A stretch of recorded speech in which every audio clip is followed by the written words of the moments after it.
নাচ গান কবিতা আবৃত্তি সহ নানা আয়োজনে রাজধানীতে উদযাপিত হয়েছে জাতীয় কবি কাজী নজরুল ইসলামের ১২৬তম জন্মবার্ষিকী।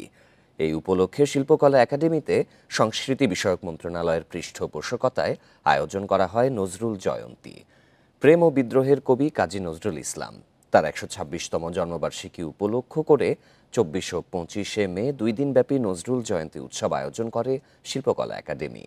উৎসবের দ্বিতীয় দিন রোববার সন্ধ্যায় কাজী নজরুল ইসলামের জীবনের নানা উত্থান পতনের উপর নির্মিত তথ্যচিত্র প্রদর্শনী দিয়ে অনুষ্ঠান শুরু হয়। এরপর দর্শকদের অসাধারণ নৃত্যের উপহার দেন শিল্পীরা। একের পর এক কবিতা আবৃত্তি গানসহ বৈচিত্র্যপূর্ণ আয়োজনে দর্শকদের মনে নজরুল স্মৃতি জাগিয়ে তোলেন আয়োজকরা। পৃথিবী থেকে বিদায় নিলেও তার অনুরাগীদের মনে আজও জীবিত কাজী নজরুল ইসলাম।